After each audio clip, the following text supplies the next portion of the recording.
ஆபிரகாமுக்குள்ள 7 நற்கிரிகள் இருந்தது. எத்தனை நற்கிரிகள்? ஆமாம், எப்போவுமே நமக்கு 7 தான். ஏன்னா நான் இல்லைன்னாலும் உள்ளே போய் ஆவியானவர் சொல்கிறபடி தேடி எடுத்துறது. 7 நற்கிரிகள். எத்தனை நற்கிரிகள் இருந்தது ஆபிரகாமுக்குள்ள? 7 நற்கிரிகள் இருந்தது. கடகட நான் சொல்லிடுறேன்.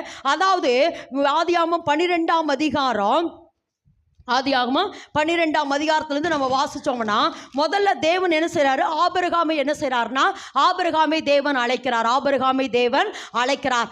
அழைத்த உடனே ஆபிரகாம் கீழ்ப்படிந்தான். எப்படியாமா? உன் தேசத்தையும் உன் இனத்தையும் தகப்பன் வீட்டை விட்டு புறப்பட்டு நான் காண்பிக்கிற தேசத்துக்கு வா என்று சொன்ன பொழுது ஆபிரகாம் என்ன செஞ்சான்? கீழ்ப்படிந்தான். முதல்ல ஆபிரகாமுக்குள்ள இருந்த நற்கிரிகள், முதல்ல கீழ்ப்படிதல். ரெண்டாவது ஆபிரகாமுக்குள்ள இருந்த வார்த்தை என்னன்னா, 14ஆம் அதிகாரத்தில் வாசிக்கிற பொழுது ஆபிரகாம் ஒரு யுத்த வீரன். ஆபிரகாம் எப்படியாமா? ஒரு யுத்த வீரன். ஆபிரகாம் எப்படிப்பட்டவராமா? யுத்த வீரன். அடுத்து 12ல் நீங்க வாசிச்சீங்கன்னா, தன் மனைவிய பார்வோன் கொண்டு போயிடுவார். கொண்டு போன உடனே தன் மனைவியை மீட்டெடுக்கிறவனாயிருந்தான் ஆபிரகாம். ஆமென் என்று சொல்லாம மீட்டெடுக்கிறவனாயிருந்தான். அடுத்து 18ஆம் அதிகாரத்தில் வாசிக்கிற பொழுது சோதோம் கொமோராவை நான் அழிக்க போறேன் அப்படின்னு சொன்ன உடனே எனக்கு ரொம்ப பிடிக்கும் ஆரம்பத்திலேருந்து. ஏன்னா எனக்கு மெயினாக கொடுக்கப்பட்ட அபிஷேகம் என்னென்னா ஜப அபிஷேகம். ஏன்னா ஏசப்பா கிருபையினால நானும் என் கணவனும், அல்லது நானும் என் கணவனும் நம்ம அப்போ இருந்த ஒரு குழு, மகிழ்ச்சி பெருவிழா என்ற குழு.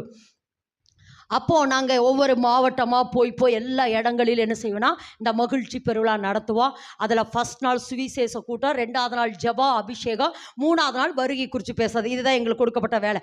அப்போது இந்த ஜபா அபிஷேகம் எனக்கு ரொம்ப பிடிக்கும். ஏன்னா நான் அதில் ரொம்ப உட்கார்ந்து தேவ சமூகத்தில் உட்கார்ந்து அதை பெற்றுக்கொண்ட ஜபா அபிஷேகம். அப்போ எனக்கு அதில் ரொம்ப ஒரு வார்த்தை பிடிக்கும்.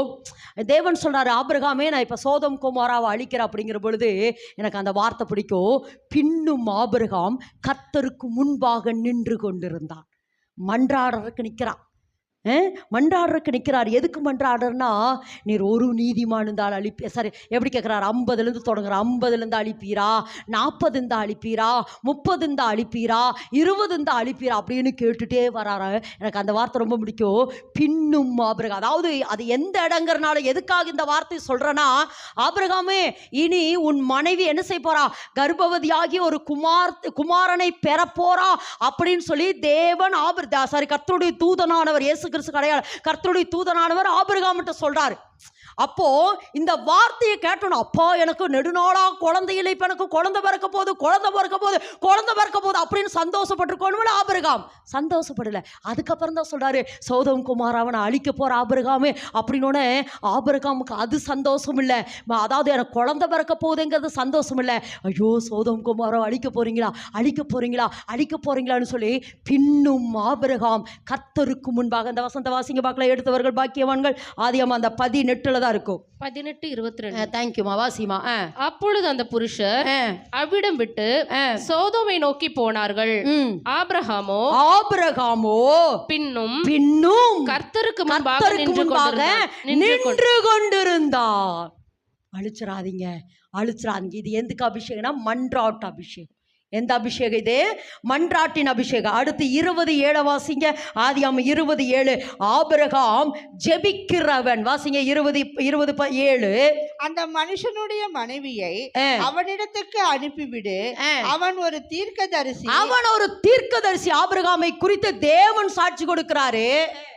நீ பிழைக்கும்படிக்கு அவன் உனக்காக வேண்டுதல் செய்வான். ஜெபிக்கிறவன். இப்ப எத்தனை சொல்லி இருக்கிறான்? 7 கேரக்டர்ல 5 சொல்லிக்கிற. சொல்லுங்க பார்க்கலாம். முதலிருந்து கீழ்ப்படுகிறவன், யுத்த வீரன், மீட்டெடுக்கிறவன், மன்றாடுகிறவன், ஜெபிக்கிறவன். அடுத்து ஆபிரகாம் பொறுமையுள்ளவன்.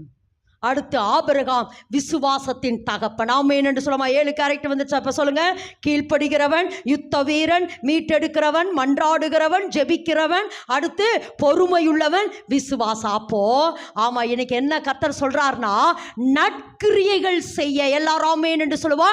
நற்கிரிகள். ஆபிரகாமுடைய ஆசீர்வாதம் எனக்கு வரணும்னா நான் என்ன செய்யணுமாமா? நற்கிரிகள் செய்யணும். இப்படி 7 கேரக்டர் ஆபிரகாமுக்குள்ள அந்த நற்கிரிகள் தேவனுக்கு பிடிச்சிருக்குது. அதனால தான் ஆபிரகாமை சொல்றாரு, என் சிநேகிதனான ஆபிரகாமின் சந்ததியே.